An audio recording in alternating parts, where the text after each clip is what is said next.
제목은 사무엘 루터포드 목사님의 요리문답 543번부터 시작해서 552번까지 10개의 문항을 가지고 이루어진 제9계명을 보고자 합니다. 우리가 이제 루터포드 요리문답이 이제 마지막 이제 10번째 계명을 남겨놓고 오늘 이제 9번째 계명을 다루게 되었습니다.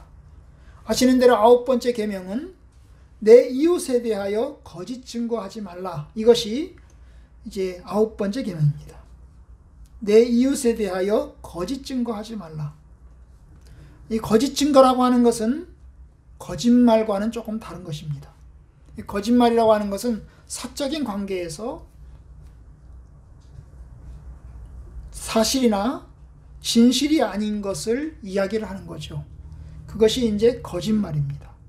뭔가 감추기 위해서, 자기의 뭔가를 감추기 위해서 하는 목적으로 이루어지는 것이 거짓말입니다.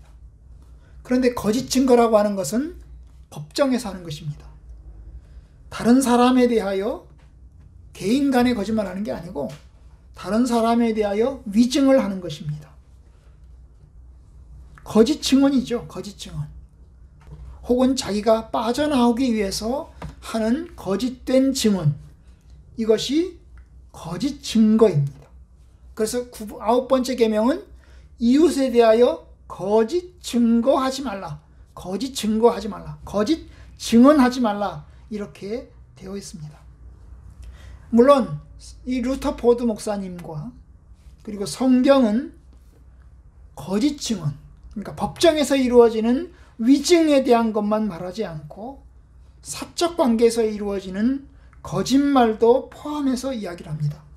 말로 하는 것이라면 다, 말로 해서 이루어지는 진실이 아니거나 사실이 아닌 것은 전부 다 이 요리문답 가운데서 포함하여 이야기를 하고 있습니다.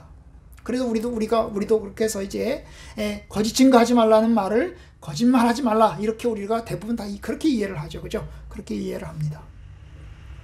어쨌든 이런 것을 염두에 두고 오늘 이제 요리문답을 이제 하나하나 살펴보기를 원합니다. 여러분들에게 이제 종이 주보로 나눠드리지 못해서 이제 제가 카톡으로 찍어서 보내드린 것이 있으니까 그것으로 참고하시면서 보실 수 있길 바랍니다. 자, 543번부터 읽어가도록 하겠습니다. 자, 문은 제가 읽고 답은 여러분이 읽으시면 되겠습니다. 543문 제9계명의 목적은 무엇인가? 자신과 다른 사람의 존엄성, 생명, 재산, 특히 명예를 유지하기 위하여 진리를 말하면서 혀를 제갈 물리고 다스리는 것이다. 네. 자, 여기 보면 이제 9번째 계명의 목적이 뭐냐? 9번째 계명의 목적은 뭡니까?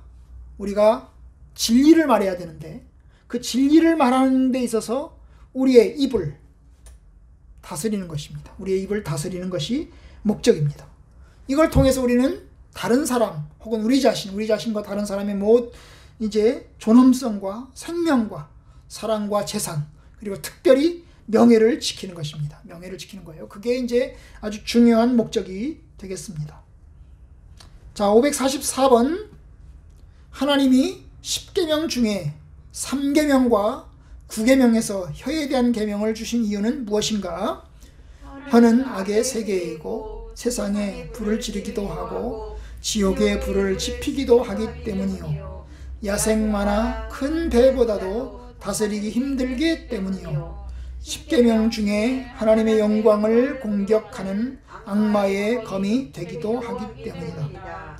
예, 여기 루터포드 목사님은 이제 10가지 계명 중에서 3계명과 9계명이 혀에 대한 계명이라고 이야기를 했어요. 3계명이 뭡니까? 하나님의 이름을 망령되이 일컫지 말라는 거죠.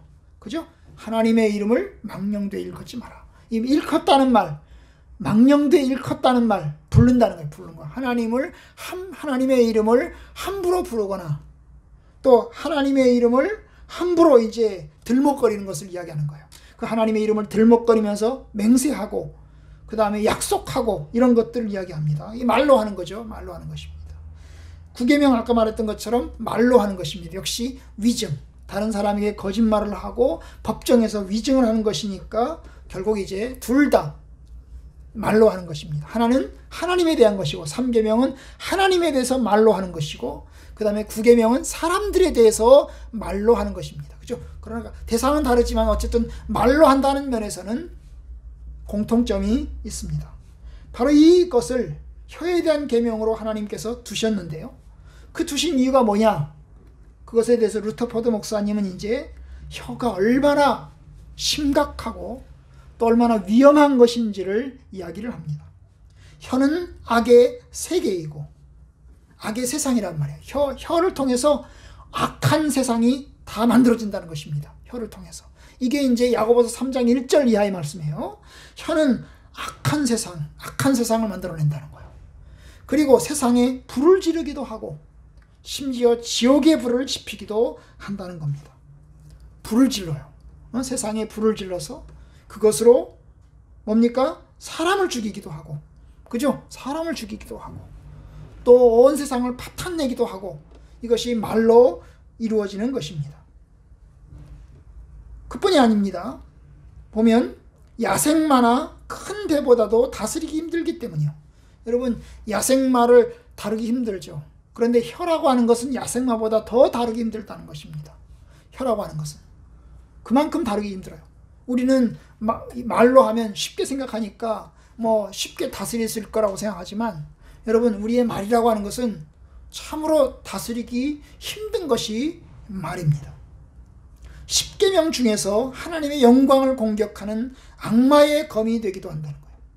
하나님의 영광과 하나님의 존귀하심을 공격하는 그렇게 되는 어떤 도구가 될 수도 있다는 점에서 혀는 대단히 심각한 도구입니다. 여러분, 조그마한 혀가요. 이 조그마한 거잖아요. 새치혀. 조그마한 혀인데 온몸을 통치하고 아주 큰 것을 다스립니다. 아주 다스리기 힘든 것이 여러분 혀입니다. 여러분, 우리가 말로 합니다마는 여러분, 우리의 말 때문에 우리의 가정이 싸움을 일으키기도 하고 또 우리 친구 간에도 싸움을 일으키기도 하고 그리고 그것이 살인으로 가기도 하잖아요. 그죠? 말이 우리의 생각을 표현하는 그 말이 실수죠. 그것이 일부러 그런 건 아닐 것입니다. 그게 거기까지 발전될 거라고 생각을 못했을 것입니다. 그런데 그 조그만한 실수가 아주 크게 확장되어 가는 것입니다. 얼마나 무섭고 심각한지 모릅니다. 545번. 그러면 어떻게 혀로 인해서 하나님의 영광이 공격을 받고 상처를 입는가? 혀로 우상을 칭송하고 하나님을 모욕하기 때문이요. 상급자를 저주하고 피와 욕정을 만들기도 하고 거짓을 말하기도 하고 더러움과 더러운 마음의 전달자가 되기도 한다. 여러분, 아까 바로 위에서 하나님의 영광을 공격하는 그 악마의 검이 된다고 그랬잖아요. 그죠? 칼이 된다고 그랬어요. 하나님의 영광을 공격하는 말로. 어떻게 그렇게 되냐? 여기 545번에는 그 혀로 우상을 칭송하고 하나님을 모욕하기 때문이. 그게 크죠? 그게 큽니다. 바로 그런 점에서 우리의 말은 참으로 하나님을 높이 여고 오직 하나님께만 영광을 돌려야 되는데 어떻게 됩니까? 한편으로는 우리가 그 말로 우상을 칭송하고 하나님이 원하시지 않는 말을 하고 하나님이 원하시는 말을 하지 않는 그런 결과를 만들어내기도 합니다. 하나님의 영광이 공격을 받는 것입니다. 우리의 말로. 못할 말, 할 말 다 합니다. 여러분, 우리는 이제 우리나라는 그 욕을 이제 이렇게 하나님을 지칭해서 하는 욕이 별로 없지만 미국 사람들은 영어로는 이제 지저스 크라이스트 욕이라고 그러잖아요. 그죠? 그것도 욕이라고 합니다만은 어쨌든 우리의 말로 하나님을 욕하는 도구로 사용되기도 합니다. 그리고 우상을 칭송하고요. 자, 546번. 제9계명, 이 계명의 특별한 덕목은 무엇인가? 진리를 사랑하고 자유롭게 말하는 것인데 지혜로 단순하게 가식이나 거짓말이 없이 말하므로 이웃의 명예를 조심스럽게 지키는 것이다. 그러니까 9번째 계명의 덕목은 말을 함에 있어서 진실로 말을 해야 되는데, 진리로 올바른 말을 해야 되는데 지혜롭게 말을 해야 된다는 거예요. 그죠? 함부로 말하지 말고 지혜롭게 말을 해야 된다는 것입니다. 그리고 단순하게 예면 예, 아니면 아니라고 이야기를 해야 된다는 것입니다. 여기에는 가식이나 거짓말이 없이 정직하게 진실되게 말을 해야 된다는 거예요. 그러면서도 동시에 이웃의 명예를 또 지켜야 된다는 거예요. 그죠? 이웃의 명예를, 내 이웃에 대하여 거짓 증거하지 말라고 그랬으니까 이웃의 명예를 또 지켜야 된다는 것입니다. 이게 참 어려운 거죠. 하나님의 이 계명이 참으로 어려운 것입니다. 그 다음에 봅시다. 547번. 진리를 말하면서 우리가 실수하는 것이 무엇인가? 말 속에서 하나님의 영광이 드러나야 할 때 침묵하는 것과 진리를 말하면서 이웃에게 상처를 주는 것, 그리고 자랑의 말과 아첨의 말이다. 네. 여기 보면 이제 우리가 말 속에서 실수하는 것을 이야기를 하는데요. 올바른 말을 하면서도 실수를 한다는 말입니다. 어떤 말입니까?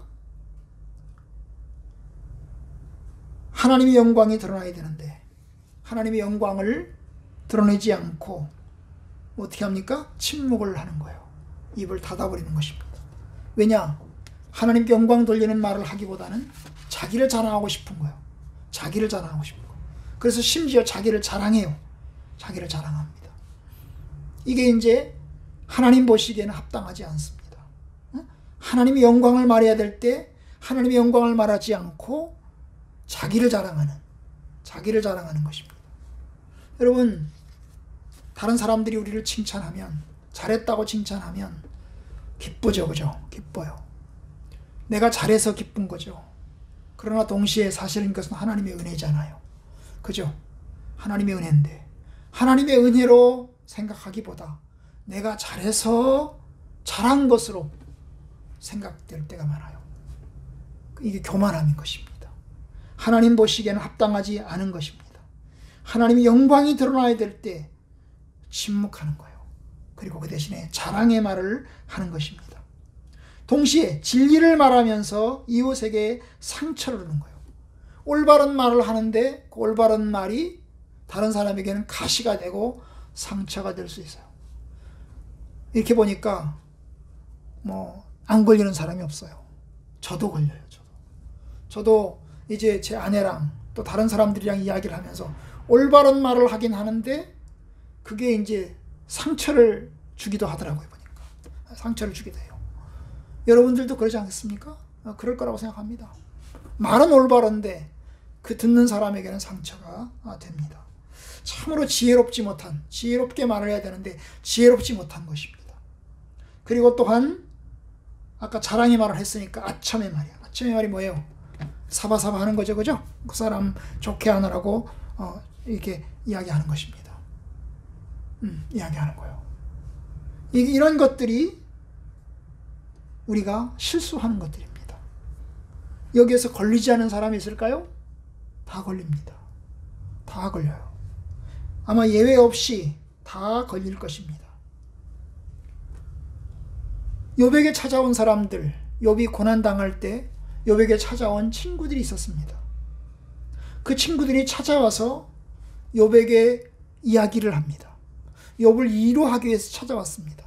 욥이 재난을 당하고 큰 고통을 당하고 있으니까 찾아왔어요. 찾아와가지고는 욥을 위로하기는커녕 욥에게 상처를 줍니다. 욥에게 상처를 줘요. 쓸데없는 위로자죠. 욥은 그들의 이야기를 들으면서 마음에 상처를 입었고 그들의 말을 들으면서 마음에 분노가 일고 그들의 말을 들으면서 화가 나는 것입니다. 그래서 급기야 욥은 그 친구들에게 이야기를 했어요. 당신들은 쓸데없는 위로자라고. 근데 그 친구들의 말을 들으면 틀린 말이 아니에요. 맞는 말이에요. 왜냐? 하나님 앞에 죄를 지으면 심판당한다. 하나님께 회개하고 하나님께 기도해라. 맞는 얘기죠. 원론적으로는 맞는 얘기입니다. 그런데 여러분 그것을 욥에게 적용을 시켰습니다. 욥은 자기가 왜 고난을 당하는지 모르고 있는 상황인데 그들은 아주 독단적으로 이야기를 합니다. 네가 죄를 지었을 거야. 그러니까 회개해. 이렇게 이야기를 하는 것입니다. 사실 찾아왔으면 같이 울어주고 같이 들어주는 것입니다. 그죠? 같이 들어주고 같이 위로해 주는 것이 그 친구들이 해야 될 몫이었어요. 그런데 그렇게 못했어요. 여러분 전화를 하잖아요. 여러분 친구들끼리 전화를 하면요. 자기 말만 하는 사람이 있어요. 그죠? 원래 전화를 하고 대화를 하면 서로의 쌍방의 얘기를 물어야 되잖아요. 그죠? 어떻게 지내냐? 어떻게 지내냐? 그러면 이제 상대방에서 이야기를 하겠죠. 난 이렇게 지내고 있다. 그러면 아 그러느냐? 그러느냐? 그렇게 하고. 그러면서 서로 들어야 되잖아요. 그런데 자기 말만 쫙 1시간 동안 계속 떠드는 사람이 있습니다. 응? 계속 떠들어요. 다른 사람의 이야기는 들으려고 하지도 않아요. 여러분이 그렇게 되면 이게 이제 관계가 조금 친해지고 또 친밀해지지 못합니다. 옳긴 한데 쓸데없는 것입니다. 그러니까 지혜가 필요한 것입니다. 여기에 지혜가 필요한 것입니다. 우리가 진실을 말하면서 상처를 입히지 않도록, 그리고 하나님께 영광을 돌려야 될 때 하나님께 영광 돌리지 않고 우리 자신의 자랑으로 전락하지 않도록 우리가 조심할 필요가 있겠습니다. 548문 이웃의 명예를 지키는 참된 방법은 무엇인가? 의심하지 않고 사랑의 마음으로 대하는 것, 모든 것을 좋게 받아들이는 것, 이웃의 덕을 칭찬하는 것 등이다. 네, 여기 보면 이웃의 명예를 지키는 것가 있는 거예요. 이웃의 명예를 지키는 방법 가운데 하나가 뭐예요? 다른 사람의 말을 어떻게 해요? 의심하지 않고 나쁘게 해석하지 않고 사랑의 마음으로 대해 주는 것입니다. 그리고 그 사람이 말한 것을 좋은 뜻으로 받아들이고 좋게 해석하는 것입니다. 그리고 또한 이웃의 덕을 칭찬하는 것입니다.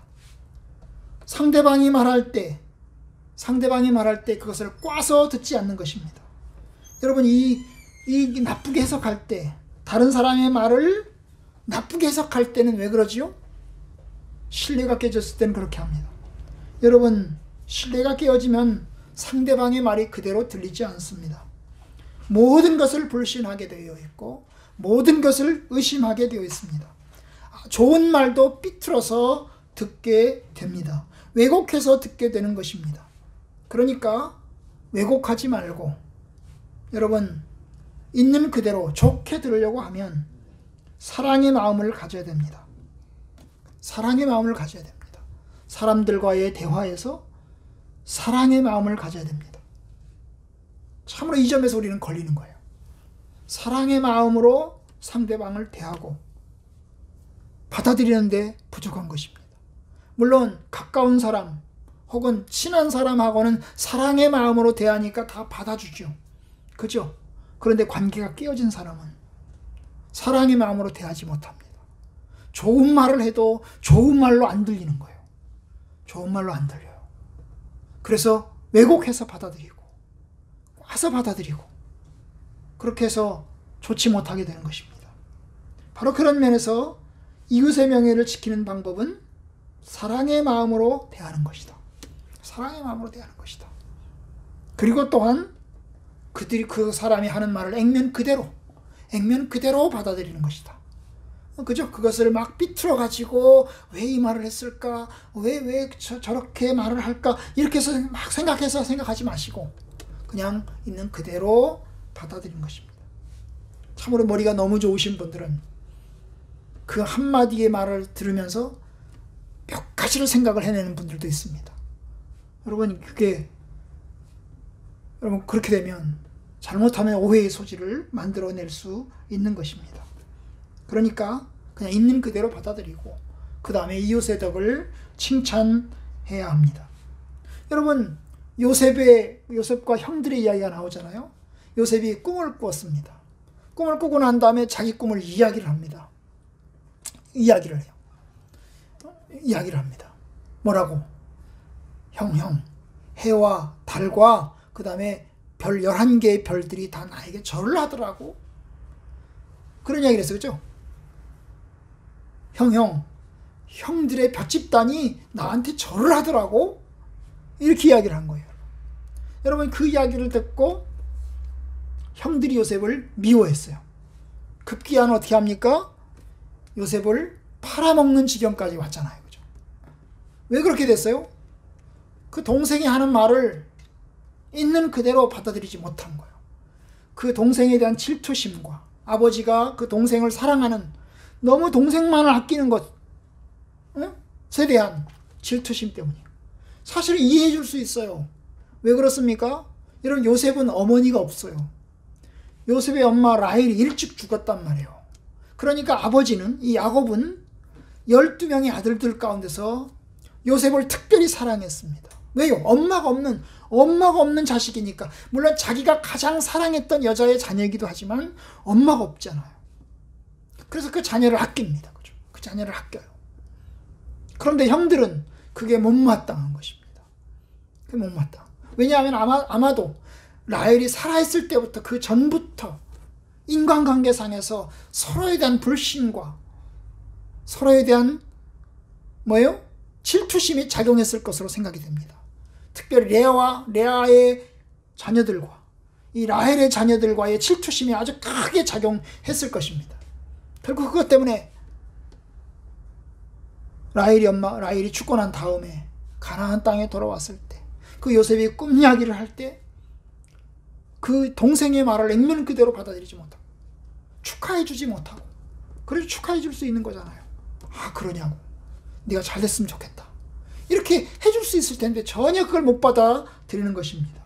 좋은 의미로, 사랑으로 대하지 못하고 칭찬하지 못하고 어떻게 합니까? 결국 동생을 팔아먹는 지경까지 오게 되었습니다. 시기심이 작동하고 미움이 작동하였기 때문입니다. 이 모든 것이 비극을 만들어냈던 것입니다. 그러니까 여러분, 이게 쉽지 않은 거예요. 우리 인간 세상에서, 이 세상에 사는 동안에 참 이 일이 쉽지 않은 것입니다. 어려워요. 549번.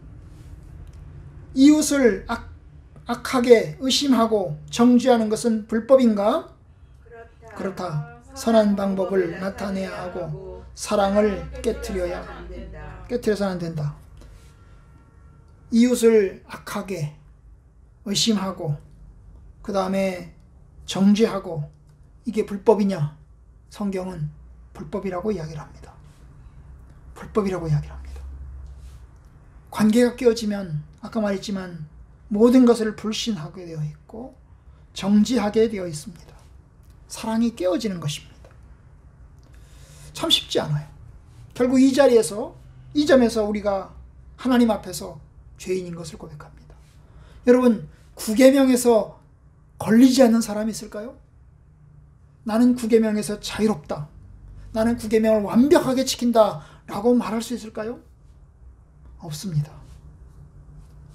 여러분, 상처를 입은 사람은 그 상처를 둔 대상에 대해서는 이렇게 할 때가 많아요.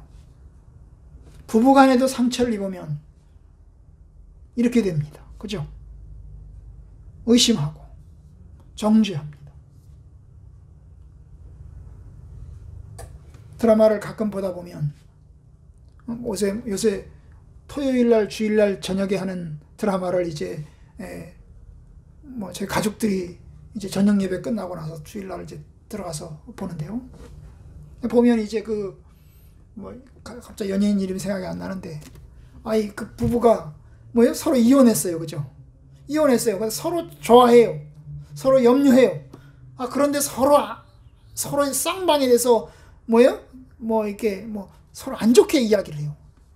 마음하고 말하고 따로따로 노는 것입니다. 왜 그럴까요? 이게 상처를 입어서 그런 거예요. 가까운 사람인데도 상처를 받으면 그렇게 될 수 있는 거예요. 참 쉽지 않아요. 부부 간에도 힘들고, 부모와 자녀 간에도 힘들고, 친구 간에도 힘들어요. 정말 진심으로 사랑의 마음으로 말해주고, 받아들여주고 그리고 이해해주는 것이 쉽지 않은 것입니다. 그래서 오해를 하게 되고, 이게 우리가 사적인 관계에서 일어나는 일들이죠. 그죠? 공적인 관계에서는 위증의 문제가 있지만 사적인 관계에서는 또 말로 이루어지는 상처들과 아픔들이 들어있는 것입니다. 바로 이것이에요. 550번. 어떻게 말로 진리와 이웃의 명예를 해칠 수 있는가?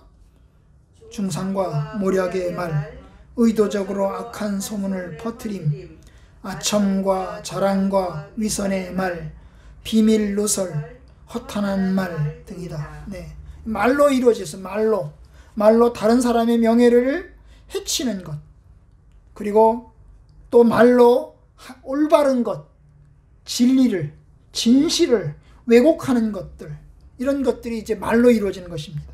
그런데 그것들이 중상모략, 다른 사람을 깎아내리고 없는 것을 만들어내고 그 다음에 조금 있는 것을 엄청나게 부풀려 가지고 그냥 확대시키는 것, 뭐 이런 것들이죠.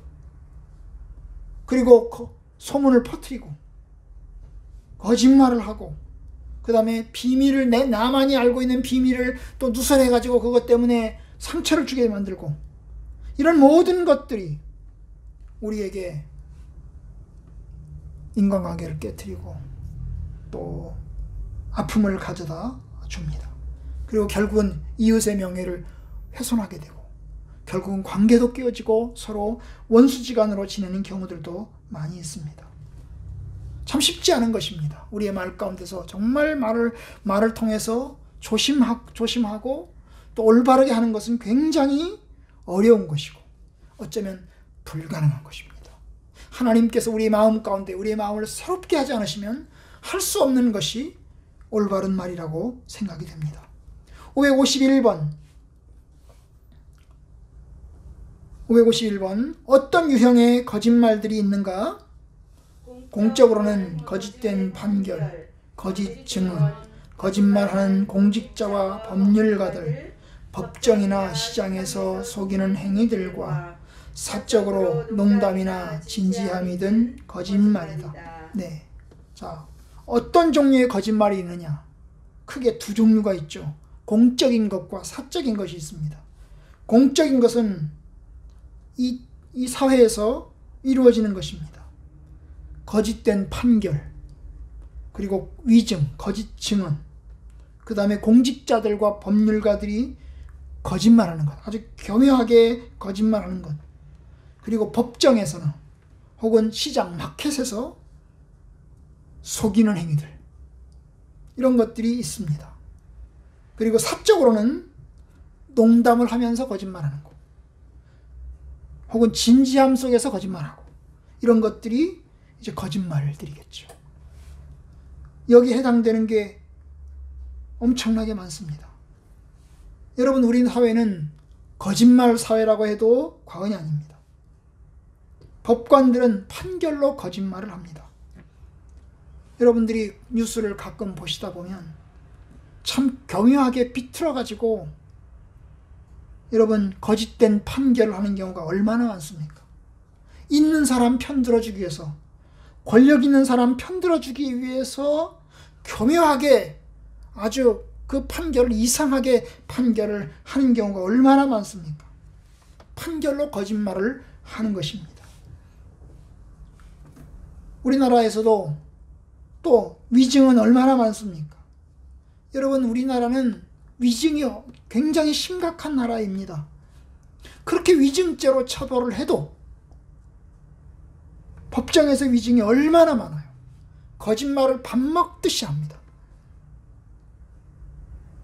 이게 우리 사회입니다.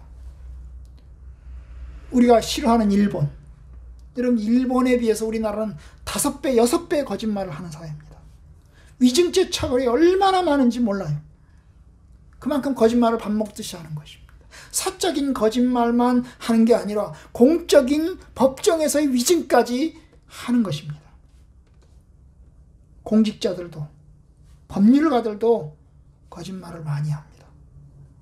거짓말 사회입니다. 거짓말 사회입니다. 우리 상황에서 우리의 자녀들에게 우리 성도들이 거짓말을 하지 않고 진실되게 말하는 것은 참으로 어렵습니다. 거짓말 하도록 지시하고 거짓말을 하도록 유도하고 권면하고 격려하는 것이 지금의 사회입니다. 어느 것이 올바른가 잘 몰라요. 잘 몰라요. 하나님 앞에 가면 다 드러나겠죠. 그것도 드러나지 못한 경우가 얼마나 많습니까? 여러분, 죄 없는 사람이 10년, 20년 동안 감옥에서 썩고 나오는 경우들도 다 이게 거짓말과 관련된 거잖아요. 한 사람의 인생이 완전히 파탄 나가지고 엄청나게 순환을 당하는 것도 다 거짓말과 관련된 거잖아요. 최근에 김경수 경남지사와 관련된 재판이 진행되고 있습니다. 어느 것이 올바른 건지 잘 몰라요. 여러분, 조국 교수와 관련된 재판도 진행 중입니다. 어느 것이 올바른 건지 우리는 잘 몰라요. 하나님 앞에 가서 서면 다 드러나겠죠. 그런데 수많은 사람들이 나와서 그들이 하는 말이 다 진실일까? 얼마나 많은 위증들과 거짓말들이 법정에서 공개적으로 이루어지고 있겠습니까? 이게 우리 사회입니다. 우리 사회입니다. 참으로 가슴 아픈 21세기의 우리의 사회입니다. 552번, 이제 마지막 질문입니다. 두 가지 의미를 가진 말들을 하는 것은 합법적인가? 사탄이 창조시에 했던 것이고 예수회와 그 학자들이 그렇게 하는데 이들은 거짓말쟁이다. 그 목적은 기만하는 것이고 진리를 감추는 것이기 때문이다. 예, 여기 두 가지 의미를 가진 말, 두 가지 의미를 가진 말. 사실 말에는 한 가지 의미를 가져야 됩니다. 한 가지 의미를 갖습니다. 말은 그래요. 한 가지 의미를 가져요. 다 알아요. 우리 꼬맹이들도 알아요. 여러분, 기분 좋을 때 윤정아 이렇게 부르면 받아들이는 사람도 나를 좋게 부르는 걸 알아요. 근데 내가 화를 내면서 큰 소리로 윤정아 이렇게 부르면 받아들이는 사람은 어떻게 합니까?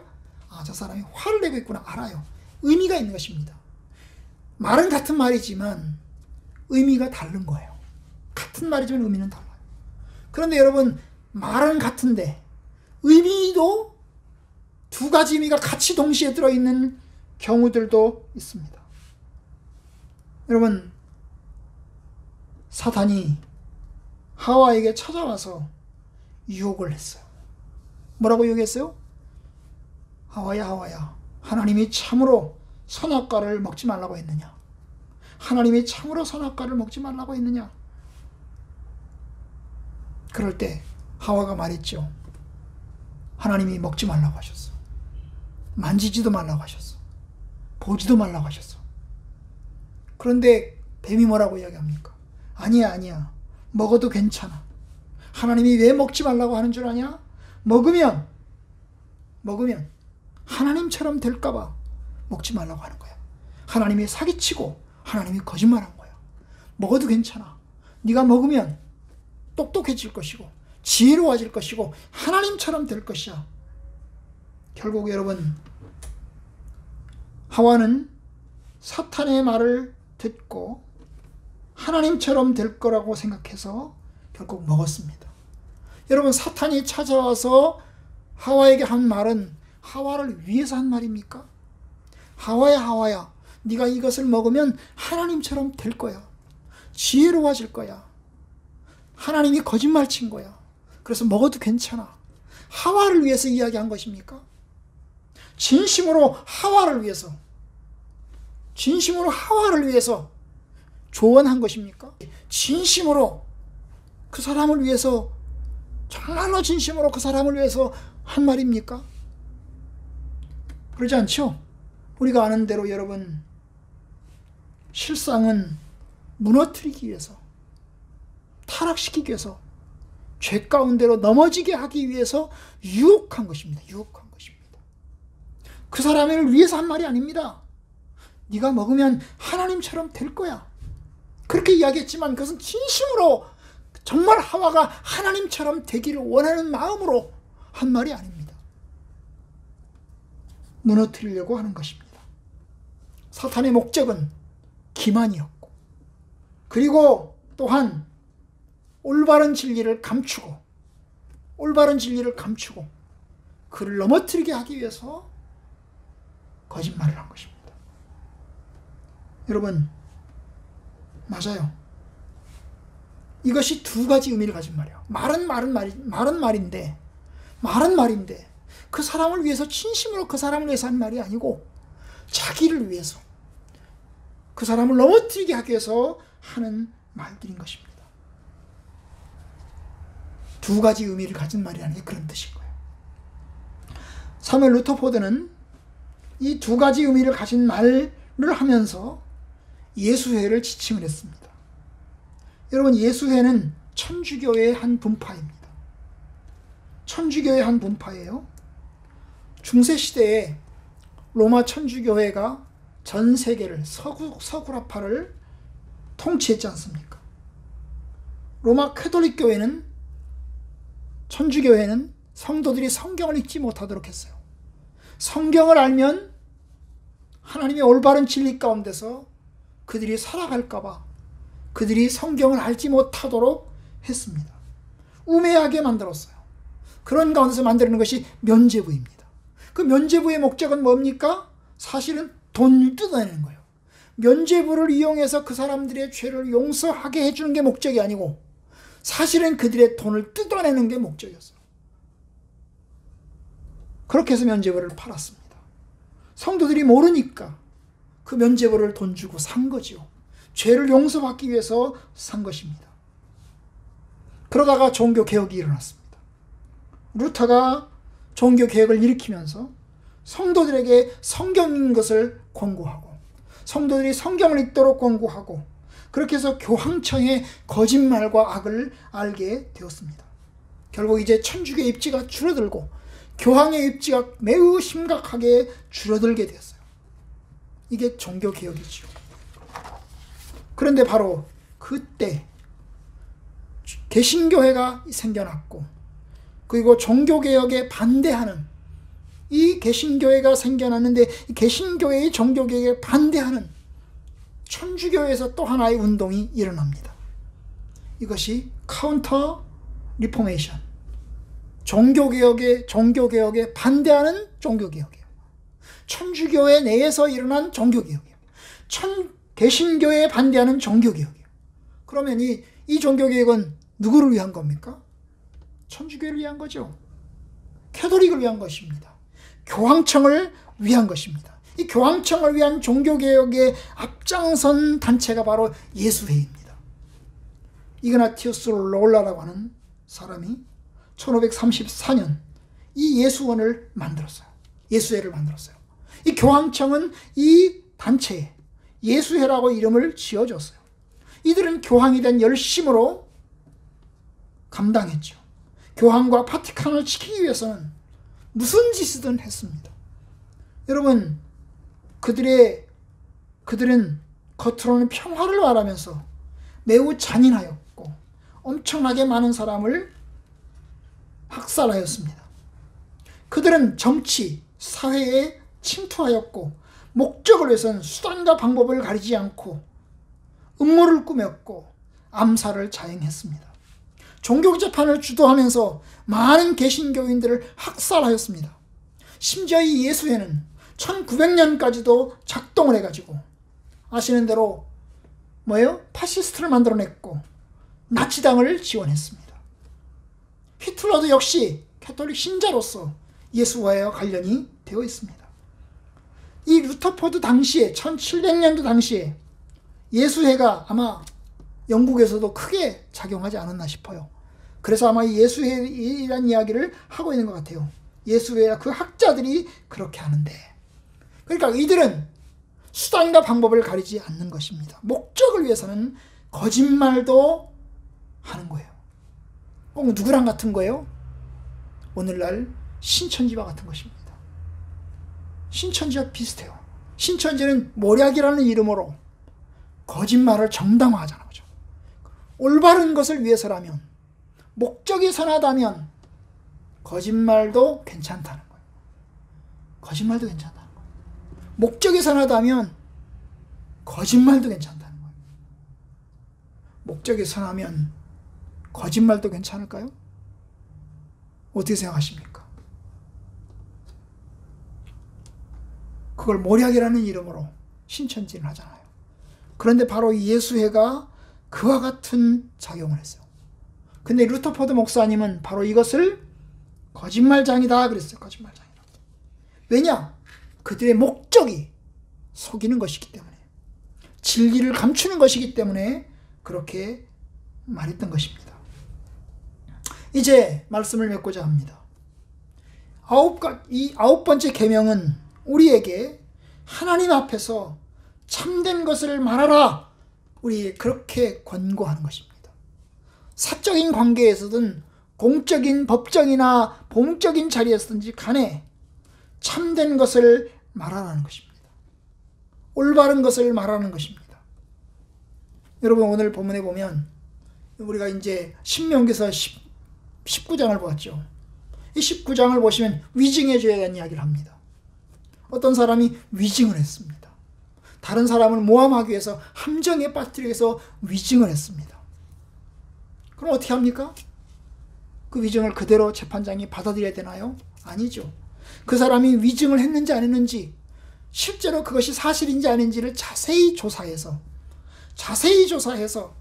만약에 그것이 위증한 것이 판명이 되면, 그 사람이 거짓말로 말한 것이 판명이 되면 어떻게 하라고 그랬어요? 위증죄를 지은 사람을 처벌하라. 강력하게 처벌하라. 이것이 신명기서 19장의 말씀인 것입니다. 19절, 그가 그의 형제에게 행하려고 꾀한 그대로 그에게 행하여 너희 중에서 악을 지하라. 여러분, 위증은 악인 것입니다. 다른 사람을 모함하기 위해서 거짓말을 하고, 그런 것은 엄청나게 큰 악입니다. 이것은 그대로 행하라는 말 아니에요? 죽이라는 거예요. 위증의 죄를 행한 자는 죽이라는 거예요. 죽이라는 거예요. 엄청나게 큰 악입니다. 하나님 앞에서 이것은 올바르지 못한 것입니다. 여러분, 성경에는 여러 위증들이 나옵니다. 아합과 이세벨이 나봇의 포도원을 빼앗기 위해서 나봇을 죽였습니다. 그 포도원이 탐이 나서, 그 재산이, 남의 재산이 탐이 나서 그 나봇의 포도원을 빼앗았어요. 그런데 그 과정에서 나봇을 죽였습니다. 어떻게 죽였나요? 거짓 증인을 세워서 거짓 증인으로 고발하게 하고, 그리고 그 거짓 증인의 말을 이용해서 판결을 해가지고 결국 죽였습니다. 악 중의 악이죠. 위정자가 위증하는 증인을 세워가지고 위증을 시키고, 그것을 이유로 들어서 죄라고 뒤집어 씌워가지고 결국 죽인 것입니다. 여러분, 예수님을 어떻게 죽였습니까? 여러분, 유대 지도자들은 예수님을 죽이기 위해서 거짓 증인들을 세워가지고 예수를 모함해서 죽이고자 했습니다. 그런데 여러분, 증인들도 말이 안 맞아가지고 예수님의 재판을 보면, 마가복음 14장 57절 58절을 보면 예수님의 재판 가운데서 이 증인으로 세운 위증을 하는 증인들이 서로 말이 안 맞아가지고, 미리 말을 잘 맞춰야 되는데 말이 안 맞아가지고 결국에는 어떻게 합니까? 예수를 위증으로 얽어매를 수가 없는 거예요.